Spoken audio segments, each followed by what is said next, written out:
নমস্কার বন্ধুরা, জ্যোৎস্না রীতি কথায় এটি নতুন পর্বে তোমাদের সকলকে স্বাগত জানাই। বন্ধুরা, আগামী 22শে জুন থেকে শুরু হয়ে যাচ্ছে আমাবস্যা এবং এটি টানা 3 দিন চলবে, অর্থাৎ 25শে জুন 2025 এই আমাবস্যা শেষ হবে। এই 3 দিন মানুষের বাড়িতে কোনো শুভ কাজ হয় না, শুধুমাত্র ইষ্ট দেবতার মন্ত্র উচ্চারণ করা হয় এবং জ্যোতিষশাস্ত্র অনুসারে এই কামাখ্যা মায়ের এই মন্ত্রটি যদি সকালবেলা উঠে পাঠ করা যায় তাহলে মনের সমস্ত ইচ্ছা বিপদ আপদ দূর হবে। তাই বন্ধুরা, কোন মন্ত্রটি তোমরা আমাবস্যার এই 3 দিন সকালবেলা উঠে করবে তা আজকের পর্বে তোমরা জানতে পারবে। ভালো লাগলে অবশ্যই শেয়ার করে দেবে, লাইক করে দেবে আর পাশের বেল আইকনটিকে প্রেস করে রাখবে যাতে পরবর্তী ভিডিও নোটিফিকেশন সবার আগে তোমাদের কাছে পৌঁছে যেতে পারে। বন্ধুরা, আমাবস্যা শুরুর পর 3 দিন চলে এই উৎসব।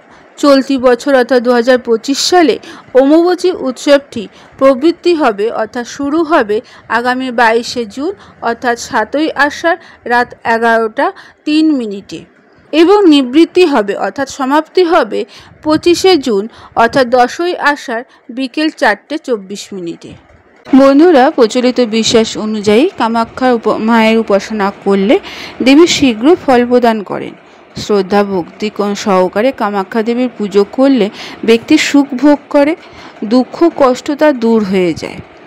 এক্ষেত্রে কামাখ্যা কিছু প্রভাবশালী ও শক্তিশালী মন্ত্র জপ করা খুবই দরকার, যার ফলে তিনি প্রসন্ন হবেন। কোন মন্ত্র তোমরা জপ করবে এইবার তোমরা জেনে নাও। বন্ধুরা, প্রতিদিন সকালে উঠে স্নান করার পর কামাখ্যা দেবীর পুজো করবে, তারপর এই বীজ মন্ত্রটি 3 বার জপ করবে। মন্ত্র জপের শেষে মনস্কামনা পূরণের জন্য কামাখ্যা মায়ের কাছে প্রার্থনা করবে, দেখবে তোমাদের মনস্কামনা পূর্ণ হবে। এই মন্ত্রটি হলো কামনাং দেহি মে নিত্যং কামেশ্বরী নমস্তুতে, কামদে কাম রূপস্তে সুভগ্যে সুর সেবিতে, করমি দর্শন দেব্যা সর্বকামার্থ সিদ্ধয়ে। এই মন্ত্রটি তোমরা প্রতিদিন সকালে উঠে স্নান করার পর 3 বার জপ করবে। বন্ধুরা, আজকের পর্বটি এখানেই শেষ করলাম। এতক্ষণ আমার ভিডিওটি দেখার জন্য ও শোনার জন্য তোমাদের অসংখ্য ধন্যবাদ।